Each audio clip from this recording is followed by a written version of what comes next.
번역 사도신경으로 신앙 고백하겠습니다. 저는 전능하신 아버지 하나님, 천지의 창조주를 믿습니다. 저는 그분의 유일하신 아들, 우리 주 예수 그리스도를 믿습니다.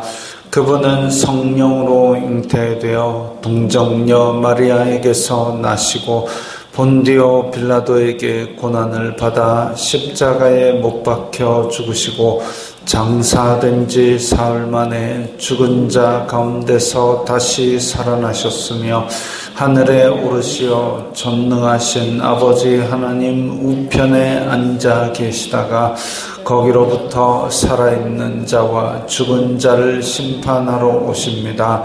저는 성령을 믿으며 거룩한 공교회와 성도의 교제와 죄를 용서받는 것과 몸의 부활과 영생을 믿습니다. 아멘.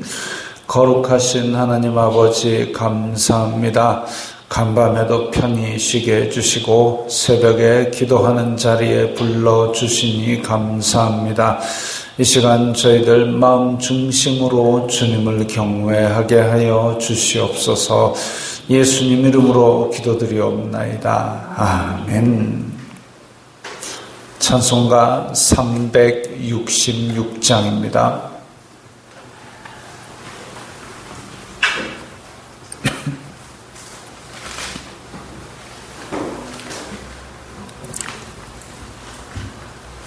찬송가 366장입니다.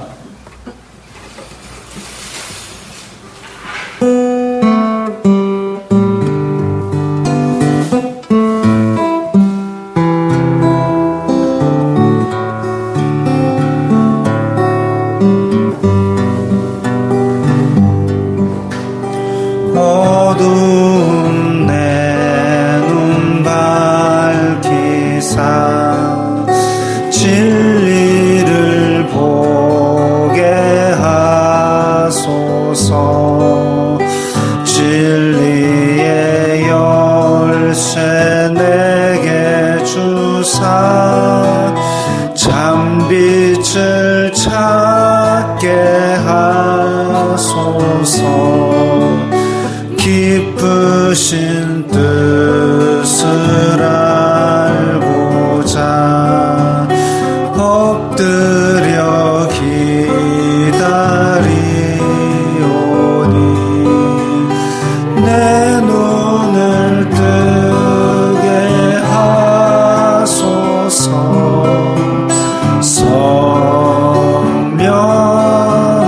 성령이여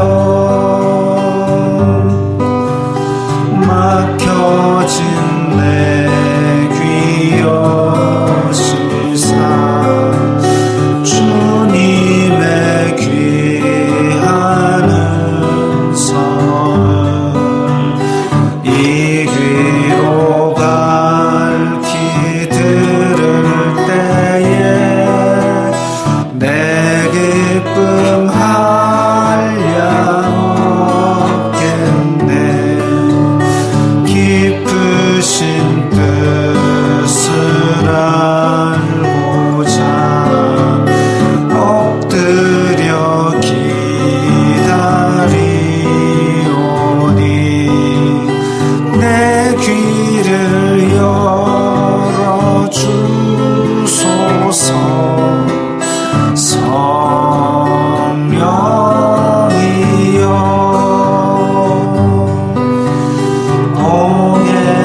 오늘 말씀은 창세기 41장 1절부터 13절까지의 말씀입니다.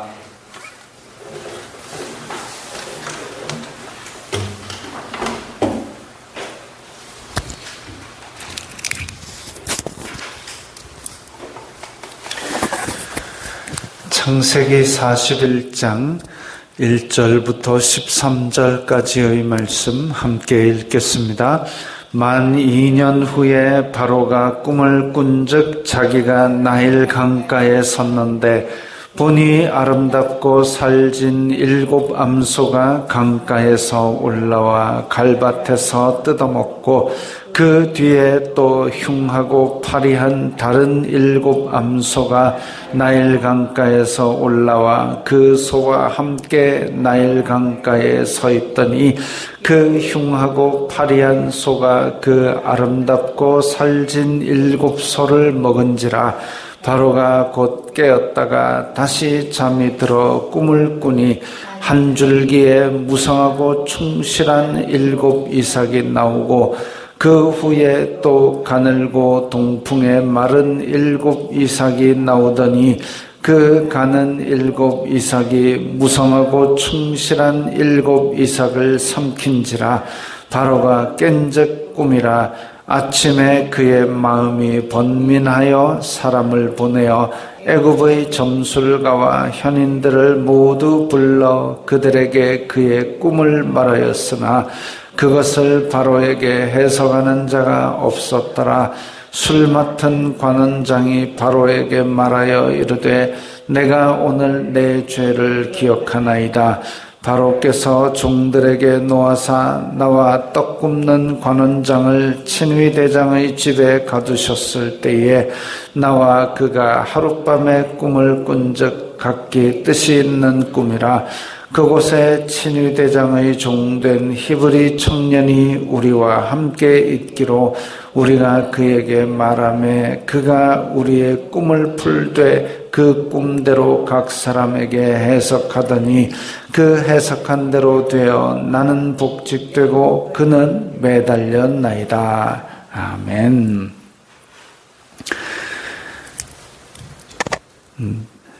우리가 요셉의 삶을 보면 처음 17년은 아빠한테 독자적으로 사랑을 받고 행복하고 좋아 보였습니다.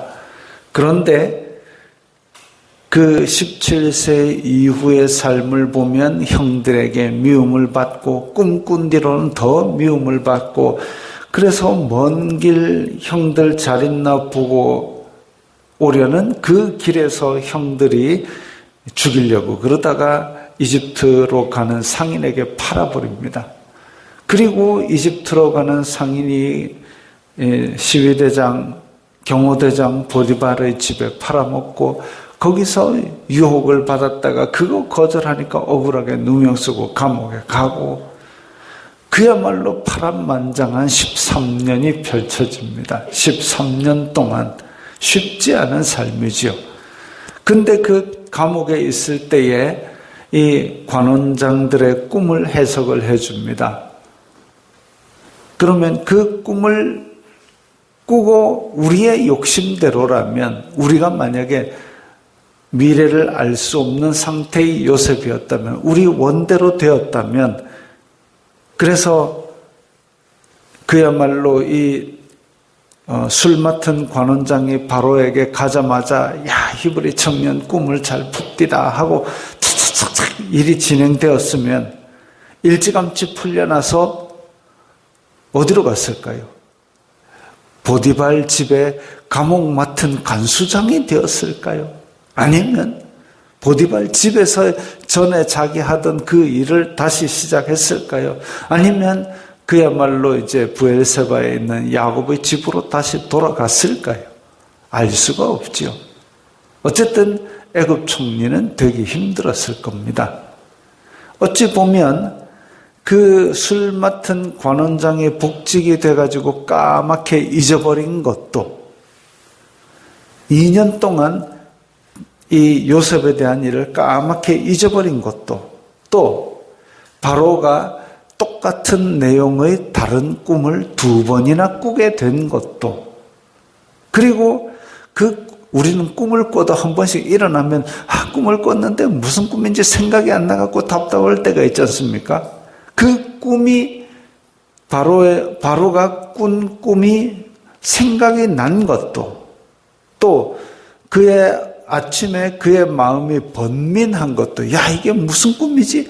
정말 중요한 꿈 같은데, 그냥 넘기지 않고 정말 중요한 꿈 같은데, 근데 이게 무슨 꿈인지 도저히 알 수가 없어서 괴롭다라는 느낌까지 가지고, 그래가지고 점술가와 현인들, 이집트에는 그런 사람들 되게 많습니다. 왜냐하면 이집트는 각종 우상을 다 섬깁니다.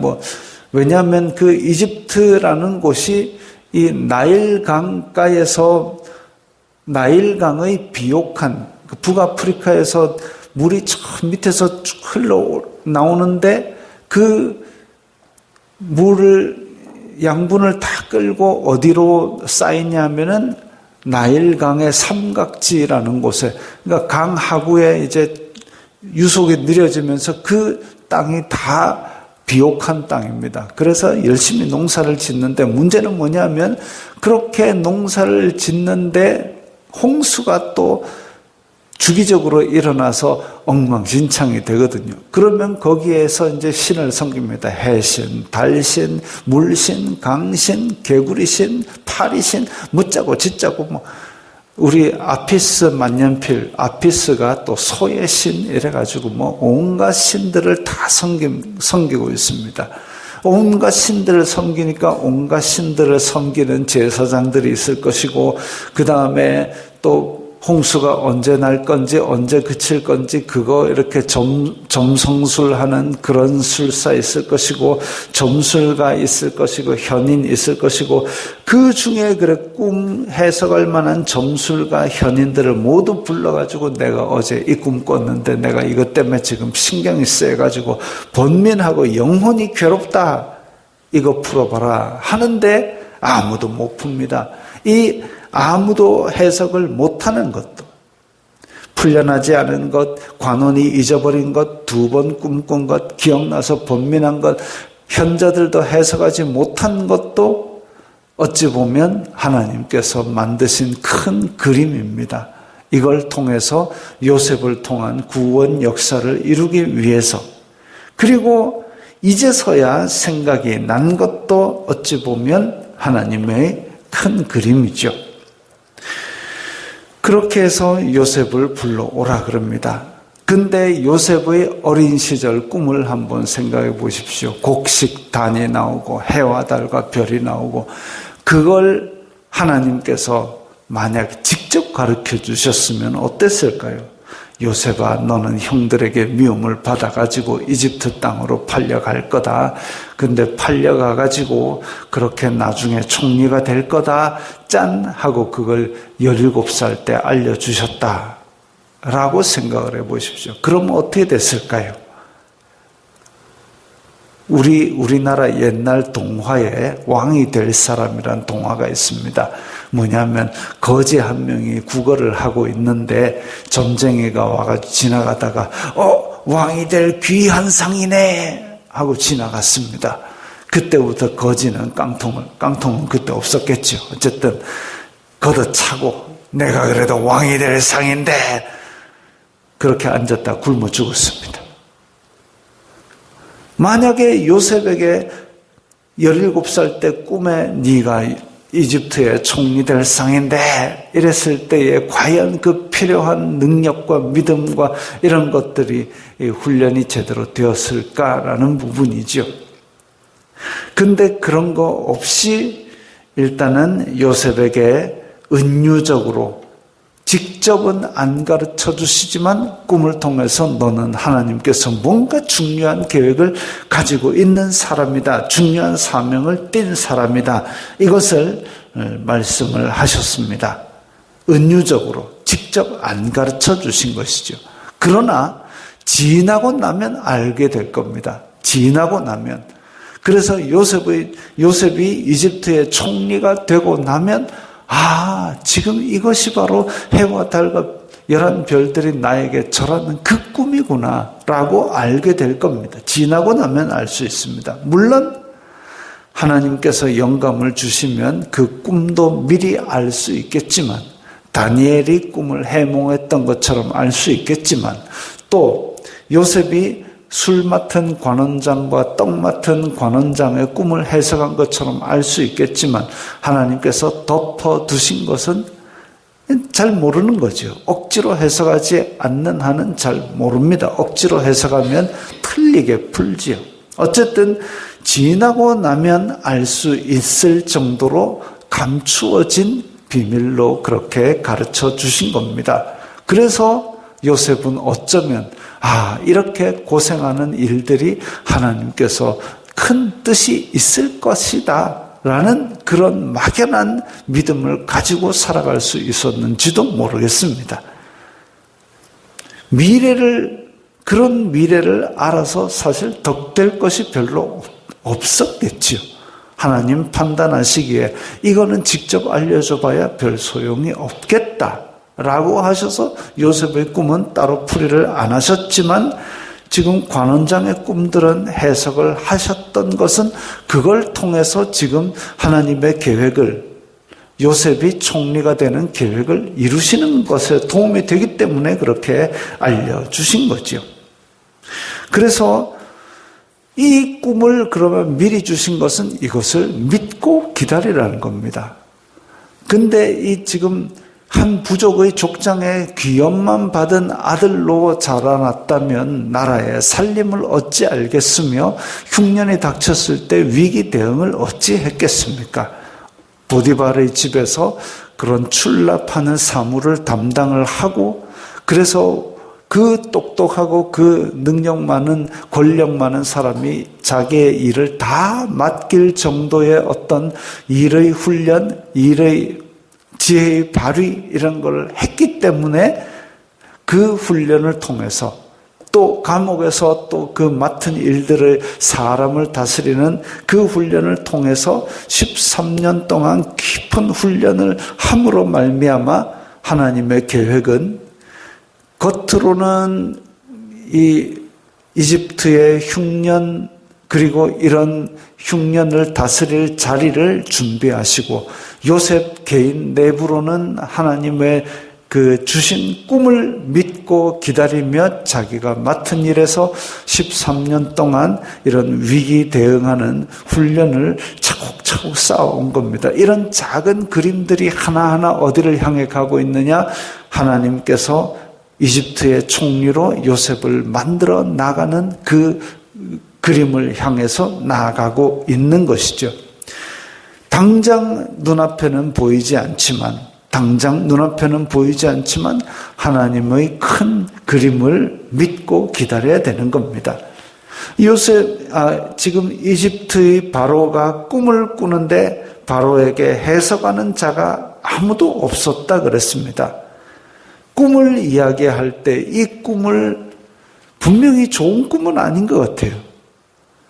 그 바싹 마른 소가 올라와서 통통한 소를 다 잡아먹고, 바싹 마른 7 이삭이 통통한 이삭을 다 잡아먹고, 이렇게 하는 것이 좋은 꿈이 아닌 것 같으니까 바로가 깨어서 그 마음이 번민하였다 그랬죠.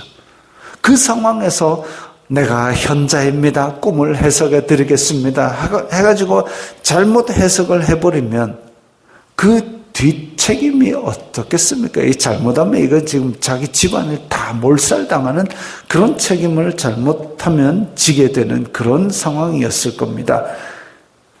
마치 지난 연말 즈음에 많은 일들이 있었는데, 나라에서 판사가 그 판결 후에 여파를 두려워해가지고, 그래서 그 많은 고민과 그런 걸 통해서 재판이 꽤 지연되었던 걸 봅니다. 실제로도 그 잡범들의 판결을 하는 판사들이 고민이 많다고 그럽니다. 왜냐하면 사람의 판사니까. 내가 감옥에서 나가면 너희 가족 어째 본다 하고 협박하는 인간들도 그리 많답니다.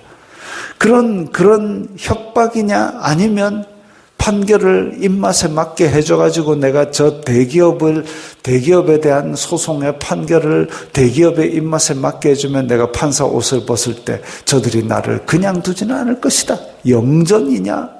협박이냐? 이런 고민들 가운데 있던 것처럼 그때 당시에도 야, 내가 이거 우리 바로의 꿈을 해석을 해주면 내가 어찌 될까? 우리 가족이 몰살당할까? 아니면 정말 대단한 영전을 할까?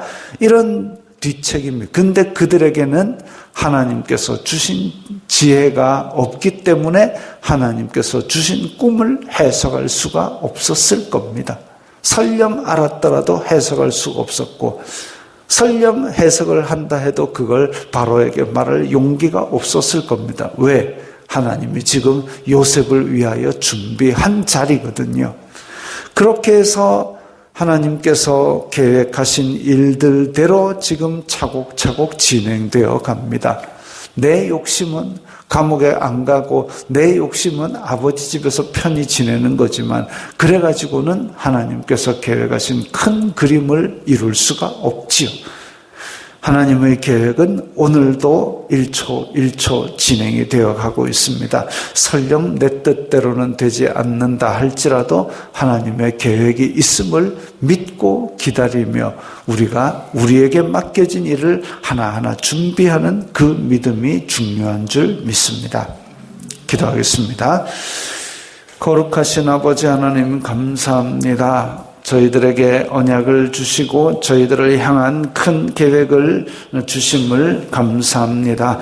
저희들이 하나님의 언약과 하나님의 계획을 믿고 저희들에게 오늘 하루 주어진 일을 믿음으로 하나하나 인내하며 해나가게 도와주시옵소서. 예수님 이름으로 기도드리옵나이다. 아멘.